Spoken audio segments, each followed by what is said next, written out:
Sa ngala ng Ama, ng Anak, at ng Espiritu Santo. Amen.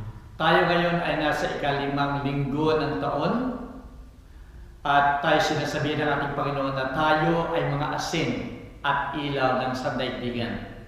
At ito ay makatutulong para sa kabutihan ng daigdig. Sumayin niyo ang Panginoon. At sumayo rin. Ang pagbasa sa Banal na Ebanghelyo ayon kay Mateo. Luwalhati sa iyo, Panginoon.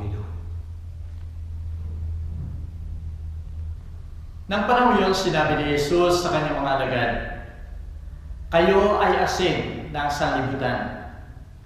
Kung mawalan ng alat ang asin, paano pang mapapanatili ang alat nito? Wala na itong kabuluhan, kaya itinatapon lamang at niyayapakan ng mga tao. Kayo ang ilaw ng daigdig.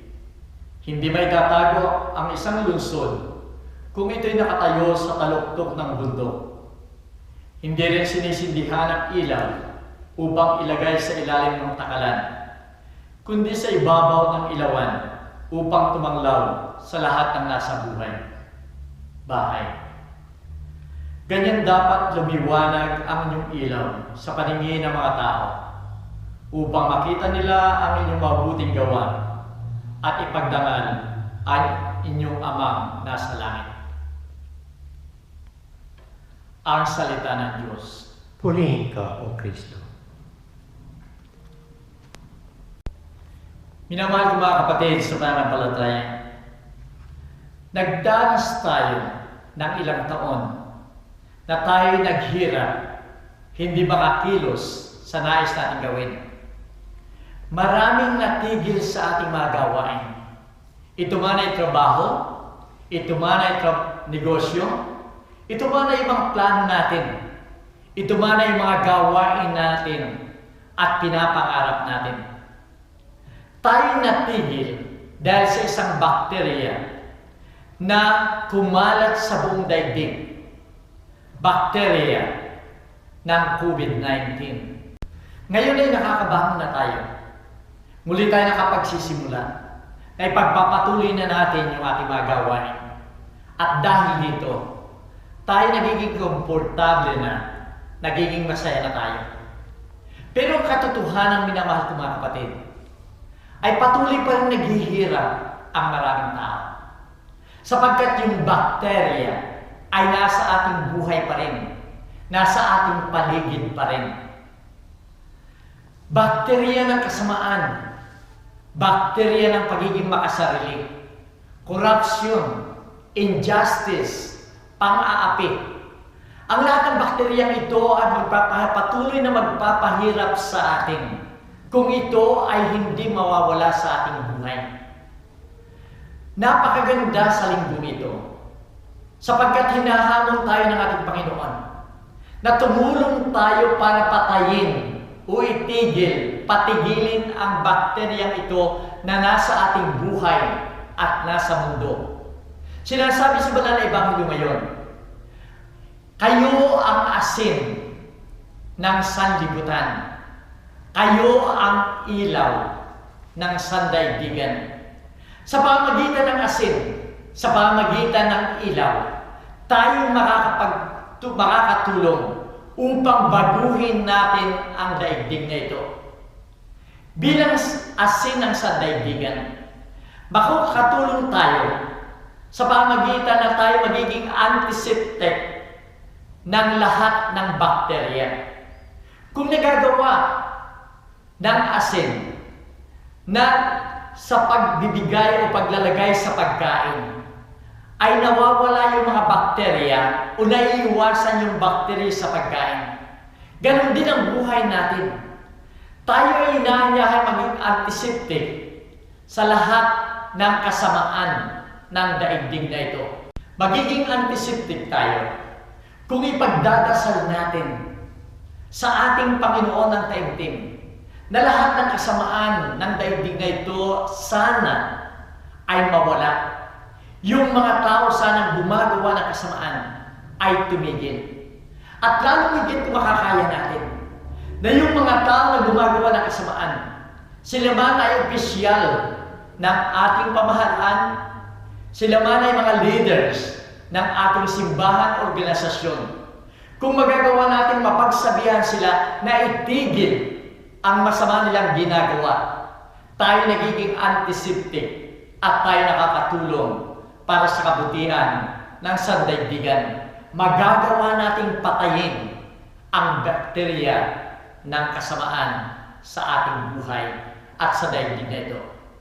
Minamahal ko mga kapatid, bilang asin, tayo rin ay pwedeng maging preservative.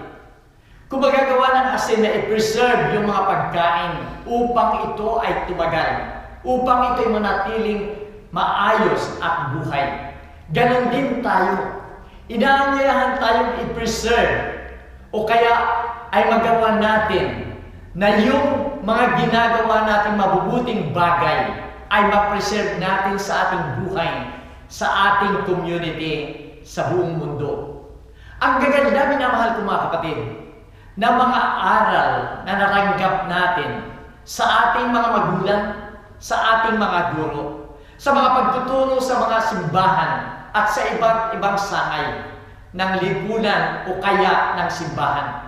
Ang gaganda ng mga aral na ito ng pag-uugali na dapat nating i-preserve sapagkat ito ang magbibigay ng tunay na kapayapaan, tunay na kaligayahan sa ating buhay. Tayo rin ay inaanyayahan, minamahal ko mga kapatid, na bilang asin, tayo ay magbigay ng flavor, ng lasa sa buhay ng ating kapwa. Alam natin na marami ng mga tao nawawala ng gana na ipagpatuloy ang kalambuhay. Mga tao na mga may sakit na para bang wala na silang patutunguhan, wala nang kagalingan yung kalang mga sakit. May mga tao sa laki ng kalang problema ay nawawala na ng halaga, wala ng meaning yung kalang buhay. Dapat dito tayo pumasok. Bigyan natin ng meaning ang kalang buhay. Bigyan natin ng lasa muli ang kalang buhay. Minamahal ko mga kapatid, magagawa lamang natin ito kung ang mga taong ito na nawala na ng pag-asa ay pakikinggan natin. Bigyan natin ng panahon upang pakinggan ang kalang mga hinaing, ang kalang mga problema. Kung magagawa lamang natin na yung mga tao, kaibigan, mga anak, mga magulang, na akala nila ay walang nakakaunawa sa kanila, ay bibigyan natin ng panahon, upuan natin, at pagkatapos bigyan natin ng pangunawa at bigyan natin ng pag-asa. Tayo ay nagiging flavoring o panlasa sa kanilang buhay. Kung magagawa natin na sa kabila ng ating pagkaalam ng kalang mga problema, ay mabibigyan natin sila ng tulong para sila ay makabangon muli, para sila ay makatayo muli, para sila ay magkaroon ng kaligayahan muli. Minamahal ko mga kapatid, tayo ay nagiging asin na nagbibigay ng lasa sa mga buhay na ito. Tayo rin, minamahal ko mga kapatid, ay sinasabi ng ating Panginoon na kayo ay ilaw ng sandaigdigan. Tayo magiging ilaw ng sandaigdigan kung magagawa natin na pamunuan ang ating kapwa patungo sa Diyos. Ito'y magagawa natin, minamahal ko mga kapatid, sa pamagitan ng ating mga mabubuting gawain, sa pamagitan ng ating panalita, na siya mag-i-encourage sa kanila, magbibigay ng inspirasyon upang muli silang bumalik at sumamba sa Diyos. Napakahalaga sa atin ang ating mga halimbawa na ipinapakita sa kapwa. Sapagkat sinasabi nga, kung tayo magiging ilaw, hindi dapat ito nakatago, kundi dapat ito'y nakikita ng ating kapwa na siya magsisilbi, na liwanag para sa kanila. Tayo rin, minamahal ko mga kapatid, bilang ilaw, ay dapat maging gabay ng ating kapwa. Marami na sa mga taong nasa ating paligid, kalimitan ay mga malapit sa atin. Maaaring ito'y mga anak ninyo, maaaring ito'y mga kapatid ninyo, mga kaibigan kasama sa trabaho, na kung minsan ay nawawala sila sa landas ng kabutihan. Kung minsan ay alam nating nagkakasala na sila. Dito tayo dapat pumasok. Bigyan natin sila ng gabay. Bigyan natin sila ng aral upang sila ay muling bumalik sa tamang landas ng ating Panginoon. Totoo nga na sa ating paggabay ay nangangailangan na dapat tayo ay nakakaalam ng buhay ng ating Diyos.